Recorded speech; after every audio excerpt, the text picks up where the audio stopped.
तो दोस्तों, आज हम आपको दो कहानियाँ बताएंगे। यह दोनों कहानियाँ बुरे समय में आपको बहुत हिम्मत देंगी। पहली कहानी है, यह बात उस समय की है जब महात्मा बुद्ध अपने शिष्यों के साथ जाकर दूसरे गांव में प्रवचन दिया करते थे। एक बार की बात है, गर्मी का समय था। बहुत तेज कड़ाके की धूप निकली हुई थी। महात्मा बुद्ध और उनके शिष्य किसी गांव में प्रवचन देने जा रहे थे। उन सभी शिष्यों का गर्मी से हाल बेहाल हो रखा था और वह सभी चलते चलते बहुत थक भी गए थे। महात्मा बुद्ध के प्रिय शिष्य आनंद भी उनके साथ थे। अब आनंद के मन में भी सवाल उठ रहा था। अंत में उन्होंने बुद्ध से कहा, गांव कब आएगा और यहाँ से कितनी दूर हैं हम? थक गए हैं। वही खेत में एक बूढ़ा व्यक्ति काम कर रहा था। आनंद ने उस आदमी को देखकर बुद्ध से कहा कि चलिए हम उनसे दूरी पूछ लेते हैं। बुद्ध ने हामी भरी और साथ चले गए। आनंद ने बूढ़े आदमी के पास जाकर पूछा कि यहाँ से आने वाला गांव अभी कितनी दूर है? बूढ़े व्यक्ति ने कहा कि यहाँ से वह गांव अब कुछ ही दूरी पर है, आप जल्दी पहुँच जाएंगे। यह कहकर वह व्यक्ति बुद्ध की तरफ देखकर मुस्कुराने लगे। बुद्ध भी उस बूढ़े व्यक्ति को देखकर मुस्कुराए। आनंद को यह समझ नहीं आया कि वह लोग क्यों मुस्कुरा रहे हैं। इसका कारण क्या है? मैंने भी ऐसी कोई बात नहीं की जो यह लोग मुस्कुराएं। आनंद के मन में यह सवाल अभी था ही कि वह लोग आगे निकल गए। आगे जाने के बाद जब फिर से गांव नहीं आया, तब आनंद के मन में फिर से यह सवाल आने लगा कि उस बुजुर्ग द्वारा बताए गए रास्ते के अनुसार गांव नहीं आया। फिर रास्ते में आनंद को एक और महात्मा मिल गए। आनंद ने उस महात्मा से फिर वही सवाल पूछा कि आगे आने वाला गांव और कितना दूर है? महात्मा ने कहा कि ज़्यादा दूर नहीं है, बस 2-4 किलोमीटर ही दूर होगा। यह सुनकर आनंद ने मन ही मन सोचा कि अब तो पहुंच ही जाएंगे, पास ही में है। और फिर तभी दोबारा से महात्मा बुद्ध रास्ते में मिले। महात्मा को देखकर थोड़ा सा मुस्कुराए और महात्मा भी गौतम बुद्ध को देखकर थोड़ा मुस्कुराने लगे। और फिर से एक बार आनंद के दिमाग में सवाल उठने लगता है कि आखिर दोनों के आपस में मुस्कुराने का आखिर कारण क्या है। परंतु वह लोग आगे बढ़ने लगते हैं। काफ़ी आगे आने के बाद भी गांव नहीं आया था।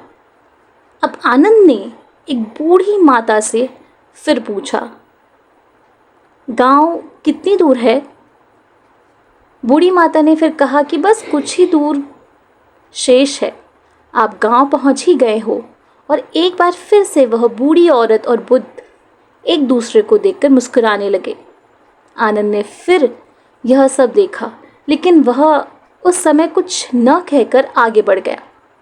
अब भी गांव आने में समय था। आनंद के सब्र का बांध टूटने लगा था। वह समझ नहीं पा रहा था कि हम गांव पहुंच क्यों नहीं पा रहे हैं। वह रास्ते में रुक गया और कंधे पर रखे सामान को क्रोध में आकर फेंक देता है।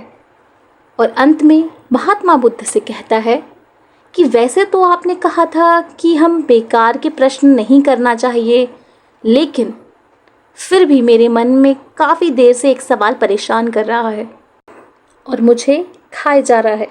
कृपया कर आप मुझे उसका उत्तर दें। बुद्ध ने कहा कि पूछो, क्या पूछना है? आनंद कहते हैं कि हम जिससे भी रास्ता पूछ रहे हैं वह हमें बस थोड़ी दूर कहकर आगे बढ़ाए जा रहा है, और आप कभी उन्हें देखकर मुस्कुराते हो तो कभी उन्हें देखकर हंसते हो। इस चीज़ को कृपया मुझे समझाएं और यह भी बताएं कि कहीं हम गलत रास्ते पर तो नहीं चल रहे। तभी गांव नहीं आ रहा है और इतना समय लग रहा है। बुद्ध आनंद की बात सुनकर कहते हैं कि आनंद, हम बिल्कुल सही रास्ते पर जा रहे हैं और जिस रास्ते से हम गाँव जा रहे हैं वहाँ के लोग मुझे जानते हैं, क्योंकि मैं पहले भी इस गाँव में जा चुका हूँ और मुझे इस राह की दूरी भी पता है और यहाँ के लोग भी यह सब जानते हैं। और इसलिए वह लोग फिर से मुझे जाते देख पहचान कर मुस्कुरा रहे थे। और जिस तरह हम लोगों को उनके लक्ष्य प्राप्ति के लिए उन्हें उपदेश देते हैं और उन्हें अपने जीवन के पथ पर सफलता हेतु निरंतर चलने को प्रेरित करते हैं, ठीक बिल्कुल उसी तरह राह में मिले हर एक व्यक्ति हमें हमारे कर्तव्य पथ, हमारी मंजिल की ओर निरंतर बढ़ते रहने का उपदेश और राह देते गया है, ताकि हम अपनी मंजिल तक पहुंच सकें। बुद्ध की यह बात सुनकर आनंद मुस्कुरा उठे। एक गांव से दूसरे गांव के लिए निकल गए और कुछ समय बाद वह लोग वहां पहुंच जाते हैं। अतः दोस्तों, जिस तरह बुद्ध और उनके शिष्यों को रास्ते में कई लोग मिलते हैं जो उन्हें मार्ग पर जाने के लिए प्रेरित करते हैं, ठीक उसी प्रकार हमारे जीवन में भी हमें किसी न किसी रूप में प्रेरणाएं मिलती रहती हैं। बस फ़र्क यह है कि हमें उस पहचान नहीं पाते हैं। हमेशा याद रखें दोस्तों, जीवन में आगे बढ़ने के लिए अवसर हर किसी को मिलता है। यह हमारे ऊपर है कि हमें उस अवसर को पहचान कर आगे बढ़ जाना है या हाथ में आए मौके को हाथ से जाने नहीं देना है, और साथ ही हमेशा अपनी मंजिल के प्रति धैर्य बनाकर रखना है। बेशक उसे मिलने में समय लगे, कठिनाई का सामना करना पड़े, लेकिन एक न एक दिन वह मंजिल ज़रूर मिलेगी। और जब हम उसे प्राप्त कर लेंगे तो सभी मार्ग में मिले कठिनाइयों को भूल जाएंगे और उस जीत की खुशी को महसूस करेंगे। इसलिए धैर्य और शांति बनाए रखें। यह सफलता की सबसे महत्वपूर्ण और बड़ी कुंजी है। हमारी दूसरी कहानी है, बहुत समय पहले की बात है कि महात्मा गौतम बुद्ध जब भी भिक्षाटन के लिए जाते थे, तब आम लोग उन्हें भिक्षा में अनाज तो देते थे, या फिर जिसका जो सामर्थ्य होता वह उन्हें उस हिसाब से उन्हें भिक्षा दे देते थे। और साथ ही यदि किसी के मन में कोई सवाल होता था तो वह बुद्ध को रोक उनसे पूछ लेते थे। एक बार ऐसे ही उतार चढ़ाव लगा रहता है।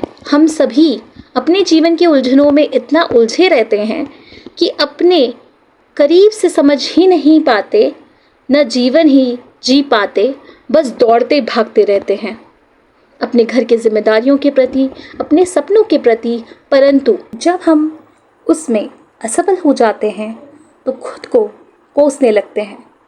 हमें यह जीवन व्यर्थ लगने लगता है। हम लोगों की बातों में आ जाते हैं। हम अपने जीवन की अहमियत नहीं समझ पाते और पूरा जीवन ऐसे ही निकल जाता है। और हम अंतिम समय में अफसोस करते हैं कि काश हमने जीवन को सही से जिया होता, उसकी अहमियत समझी होती।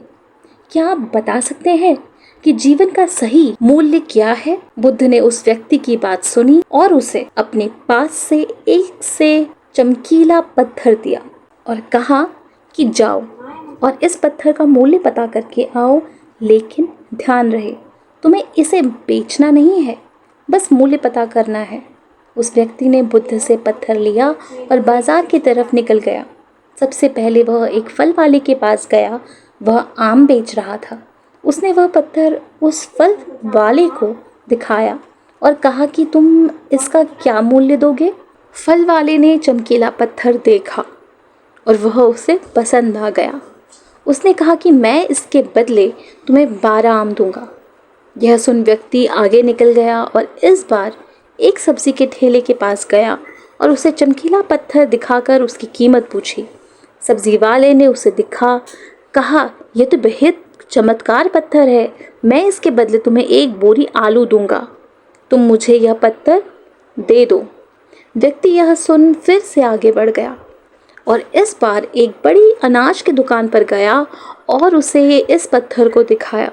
दुकानदार पत्थर को देख कहता है, इतना प्यारा पत्थर है, मैं इसे रख लेता हूँ और इसके बदले में तुम्हें 5 अनाज की बोरी दूंगा। व्यक्ति 3 जगह घूम चुका था। उसे हर जगह उस चमत्कार पत्थर की अलग अलग मूल्य जान हैरानी हो रही थी कि भले एक पत्थर का इतना मूल्य कैसे हो सकता है, इन्हें इसमें ऐसा क्या दिख रहा है। इसके बाद वह व्यक्ति एक सोने चांदी के व्यापारी के पास गया और उस सुनार को पत्थर दिखाया और उससे इसका मूल्य पूछा। सुनार ने इस पत्थर को देखा और कहा, तुम मुझे यह पत्थर 20 लाख में बेच दो। वह व्यक्ति यह सब सुनकर हैरान था कि एक पत्थर की इतनी कीमत पर उसने सोनार को बेचने से मना कर दिया। तो सोनार ने फिर कहा, भाई 50 लाख में बेच दो। यह पत्थर व्यक्ति ने फिर भी कुछ नहीं कहा। वह इतनी कीमत जानकर एकदम आश्चर्यचकित था। उसके मन में कहीं न कहीं लालच भी आ गया था उसे बेचने के लिए, लेकिन उसे बुद्ध की बातें याद आई, इसलिए उसने वहाँ यह जताया नहीं। फिर सुनार ने खुद कहा, तुम ही बता दो इसकी क्या कीमत तुम लोगे। उसने कहा कि मुझे माफ़ करें, मेरे गुरु ने इसे बेचने से मना किया है। और यह कहकर वह आगे चला जाता है। आखिर में वह व्यक्ति एक जौहरी के पास जाता है। जौहरी उस पत्थर को देख उसे रूबी के रूप में पहचानता है। उसने उस पत्थर के सामने एक लाल कपड़ा बिछाया और उस बेशकीमती रूबी की एक परिक्रमा लगाई और माथा टेका। फिर जौहरी उस व्यक्ति से पूछता है कि कहाँ से लाए भाई ये बेशकीमती रूबी। आप सारी कायनात, क्या सारी दुनिया बेचकर भी इस अनमोल पत्थर की कीमत नहीं लगाई जा सकती।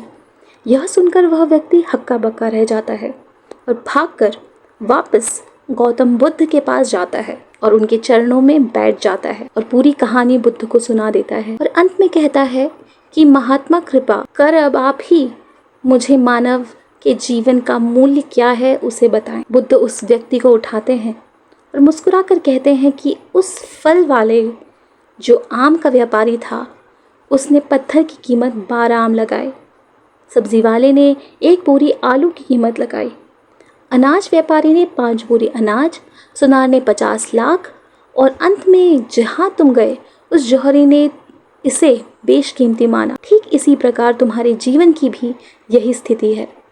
बुद्ध कहते हैं, तुम भी एक हीरा ही हो, लेकिन फिर भी लोग तुम्हारी कीमत अपनी सोच, औकात, अपनी समझ और अपनी जानकारी के हिसाब से ही लगाएंगे। तुम अपना जीवन अपने हिसाब से जियो, अपनी खुशी से जियो, वर्तमान का आनंद लो। किसी भी चीज़ के पीछे बेकार में भागना व्यर्थ है। अपनी जिम्मेदारियों को समझो, तब तुम उसे खुशी से पूरा करोगे। अपने सपने, अपने लक्ष्य के प्रति आगे बढ़ो, कदम उठाओ, कोशिश करो, सफलता ज़रूर मिलेगी और आप अपने जीवन से स्वयं संतुष्ट भी हो जाओगे। बुद्ध की बातों से व्यक्ति का एकदम मन शांत हो गया था। उसमें अलग ही एक ऊर्जा सी आ गई थी। वह बुद्ध के चरणों को स्पर्श करके चुपचाप वहाँ से चला गया। उन्हें धन्यवाद कहकर वह बुद्ध की बातों से बहुत प्रभावित हो गया था। उसे आज अपने जीवन का मूल्य समझ में आ गया था। अब वह अपना मानवीय जीवन श्रेष्ठ कार्यों में लगाना चाहता था। दोस्तों, हमें भी अपने जीवन और प्रतिभा का मूल्यांकन खुद करना चाहिए और पूरे आत्मविश्वास के साथ कोई काम करना चाहिए। अपने जीवन में हर वक्त शिकायत करने की जगह जो है उसी में अपनी खुशी देखनी चाहिए। फिर देखना जीवन आपको बोझ नहीं प्यारा लगेगा और तभी आप अपने जीवन से खुश और संतुष्ट हो पाएंगे पूरी तरह और जीवन का आनंद ले पाएंगे। अब यह आपको तय करना है कि आप खुद को कैसा बनाना चाहते हैं, 12 आम लायक कामयाब या बेशकीमती हीरा। यह निर्णय केवल आपका है और इसे आप स्वयं लें। हमारे इस चैनल को लाइक, शेयर और सब्सक्राइब करना बिल्कुल ना भूलें। धन्यवाद।